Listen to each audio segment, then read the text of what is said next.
I've got a craving, I've got a hankering for barbecue with mac and cheese. I was watching Diners, Drive-Ins and Dives, not a full episode, I think it was a clip that came up on YouTube last night, and it was 10 cheesiest recipes. And he did, one of the places he went to did a barbecue brisket with mac and cheese. Now obviously we're vegetarian, plus we're cheapskates, so we're not going to go out and buy all the things that are needed for that kind of thing. So I'm just going to use what I've got and make it up myself.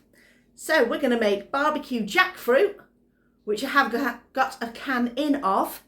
Make our own barbecue sauce, dead easy to do, basic ingredients. And then mac and cheese with a bit of nutritional yeast. And we've got loads of pasta in, so it's not going to be macaroni, it's just going to be pasta cheese.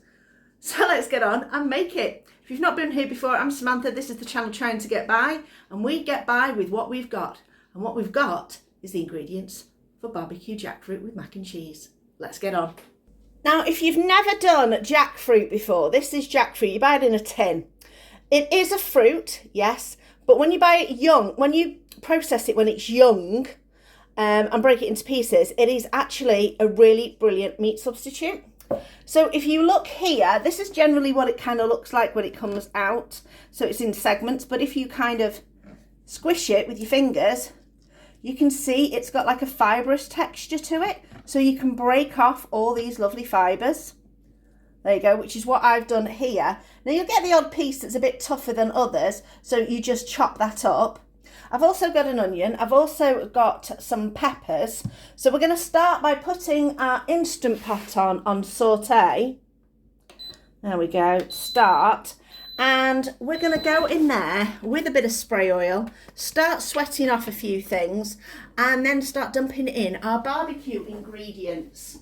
First thing first, a little bit of spray oil, because you don't want too much in there. And we'll throw in our onions. Now these are just strips of onions. I try to kind of mimic the strips of jackfruit. So, and then we've got strips of peppers. So everything's all a very similar structure, ready for eating. So that's going to go in there. We're going to do that for a couple of minutes. And then we will see how we get on with the next bit. We've started to cook these a little bit. I'm going to go in with a bit of garlic. It's probably about 3 cloves of garlic. Because garlic is yummy.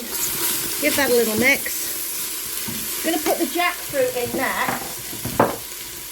But I'm not going to concentrate on cooking this on the saute. We're going to put this on slow cook. It's 3:15. Just looked at the clock. Chris won't be home from work till... what about? Finishes officially at 6, and by the time he gets home, had a shower and done everything else, it'll be nearly 7 o'clock. So, whew, lots of steam. Turn that off, saute. So I'm going to put this on slow cook for about 3.5 hours. In the meantime, let's get the barbecue stuff going. So, first of all, approximately a cup of ketchup,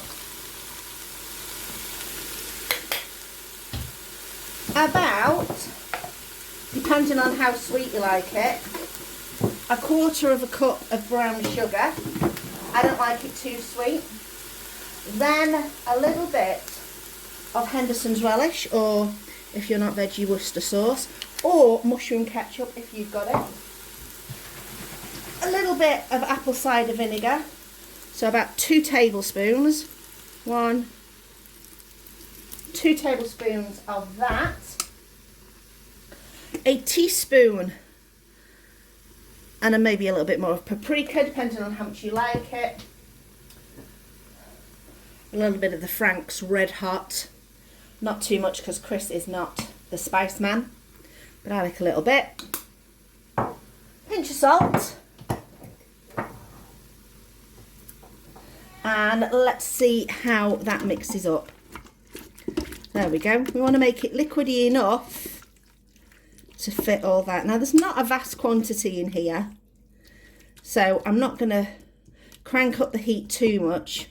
I find that this There we go. I find that the Instant Pot seems to run hotter than my normal just big bowl slow cooker.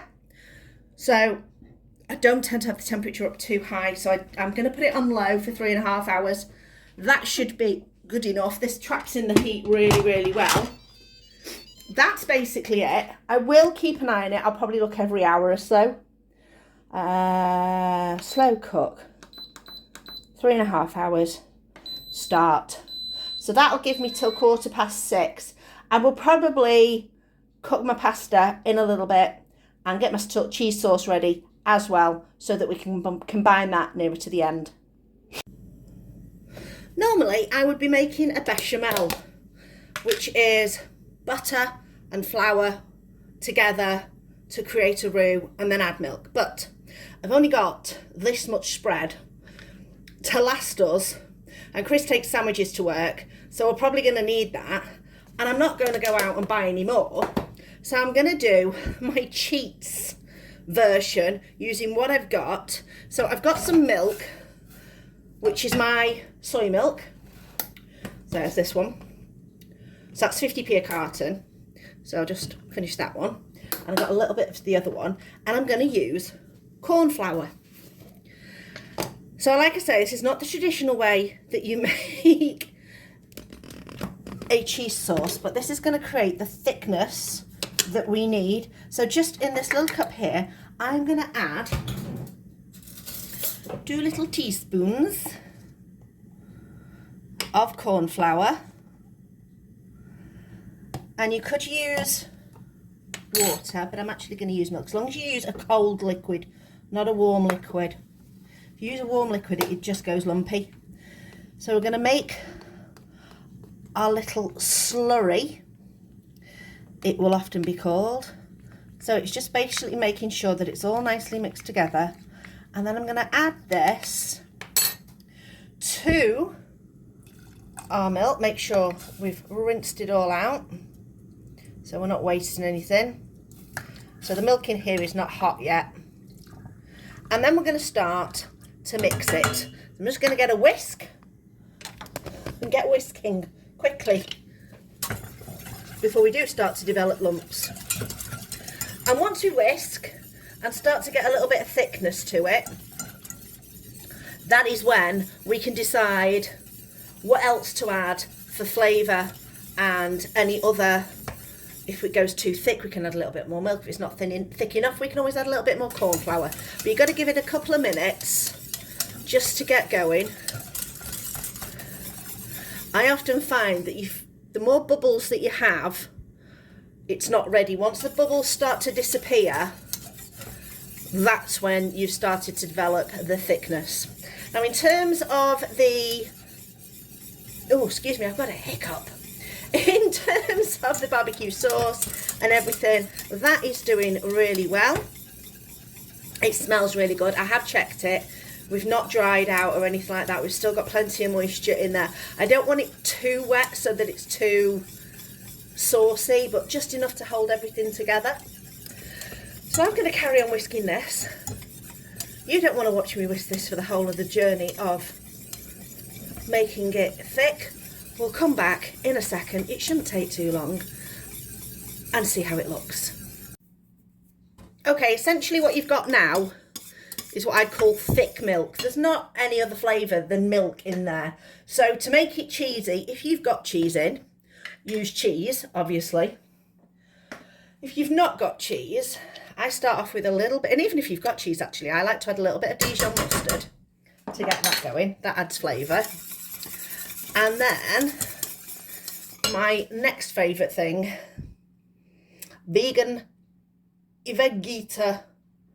Basically it's nutritional yeast, or nooch as a lot of people will call it. It's gluten free, it's got loads of B12 in it, but it is absolutely amazing. And you want to put in as much or as little as you want, depending on how cheesy you want it, at creating a cheesy flavour. And this also will thicken it up as well. So this is cheese without the cheese. And I think it tastes really good. It's got a lovely savouriness to it. And plus, like I say, it will thicken it up as well. So we're going to give that a little taste to see where we're up to. Whoop, and a spoon.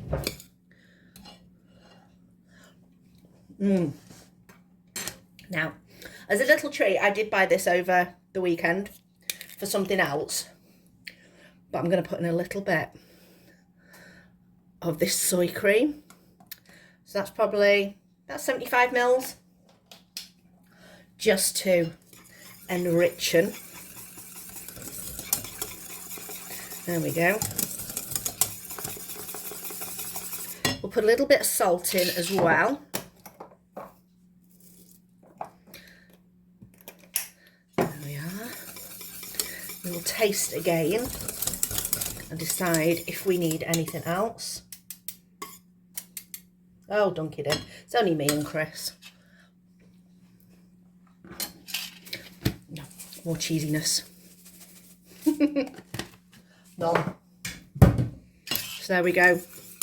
Get that nicely mixed in, and like I say, this thickens it up a lot more than if you just used the corn flour.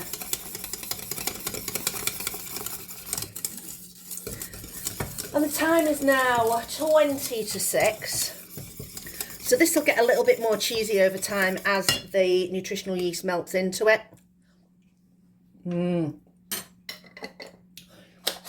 Cheesy. So I'm going to leave that and heat it up with the pasta in once it is time to serve. So I'm just going to turn that off for now. I'm going to take you quickly over here. We can have a quick steamy look in there.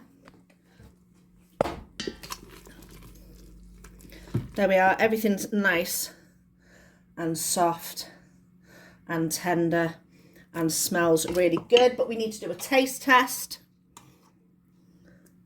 mostly of the sauce, to see how good it is. Make sure it's not too sweet, make sure the balance is right, but this is going to be nuclear hot.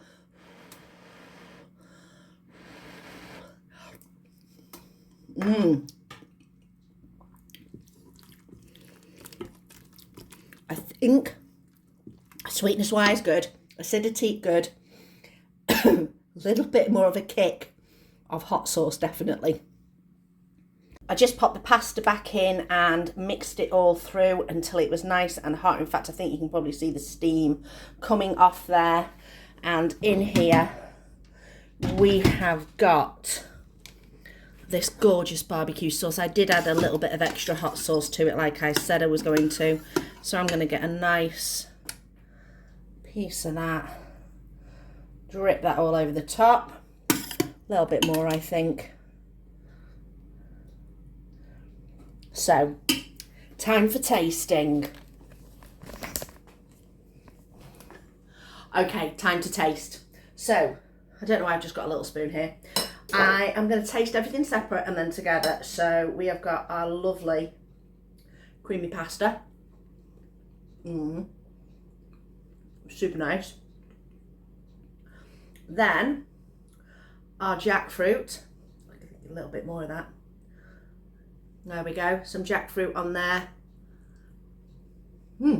Hot.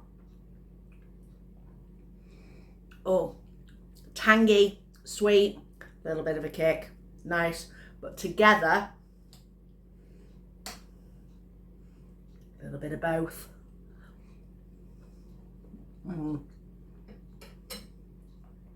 That definitely hits that spot on sweet and creamy.